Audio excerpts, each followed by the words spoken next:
Muy buenas a todos, mi nombre es Harold Pérez, del programa de Ingeniería Industrial de la UNAD.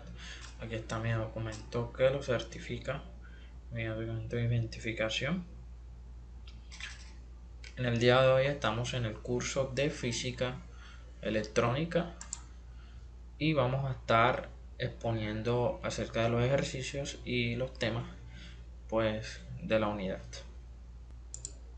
Bueno, primero vamos a hablar sobre el periodo señal AC. La corriente alterna AC es un caso especial de la corriente alterna periódica. La intensidad de la corriente pasa por cero, alcanzando alternativamente valores positivos y negativos, de una manera característica y repetitiva, un ciclo completo de la variación del valor de intensidad de corriente que se denomina periodo, por lo cual este tipo de corriente también se llama periódica. Cuando hablamos de este periodo nos referimos al tiempo necesario para que un ciclo de señal se produzca y lo representamos con la letra T mayúscula. Ahora voy a hablar sobre la frecuencia de señal AC.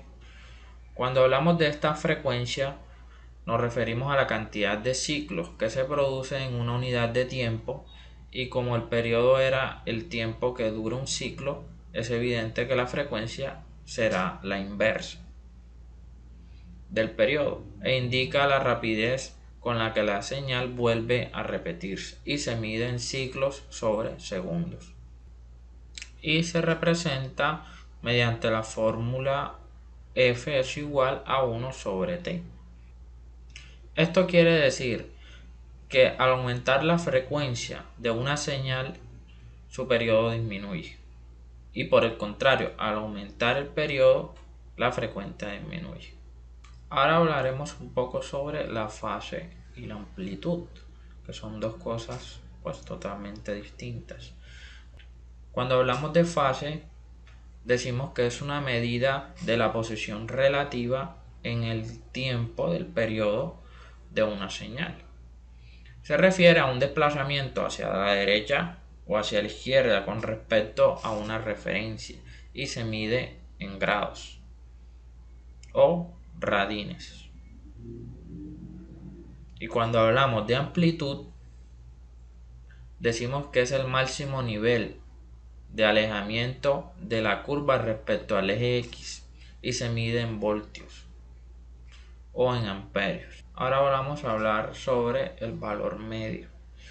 Nos referimos a valor medio a una tensión o a una corriente alterna a la media aritmética de todos los valores de una tensión.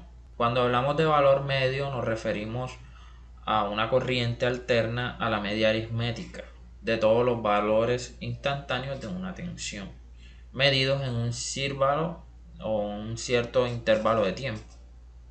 Una corriente alterna es el valor medio durante el periodo. En una corriente alterna sinusoidal, el valor medio durante un periodo es nulo. En efecto, los valores positivos se compensan con los valores negativos, haciendo que el Bm sea igual a 0. En cambio, durante un medio periodo, el valor es siendo B0 y alcanza un máximo valor. Ahora vamos a hablar sobre el valor eficaz o efectivo o RMS.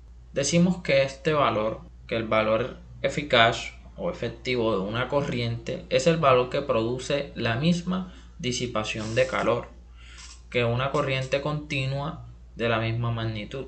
En otras palabras, sería que el valor eficaz o RMS es el valor del voltaje o de la corriente CA, que produce el mismo efecto de disipación de calor que su equivalencia de voltaje o corriente directa. Bueno, y ahora pasamos a nuestra pregunta problematizadora.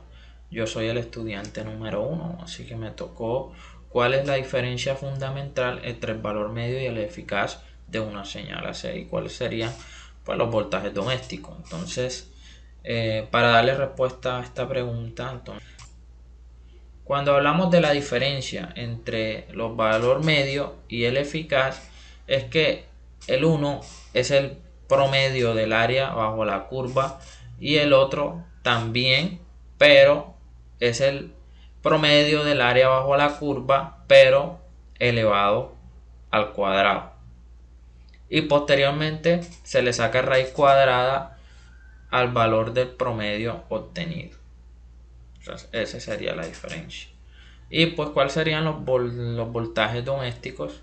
Entonces pues ya esto va a depender de la región en donde se encuentre o donde esté situado, porque hay unos valores eficaz de la tensión, puede variar desde los 100 a los 240 voltios.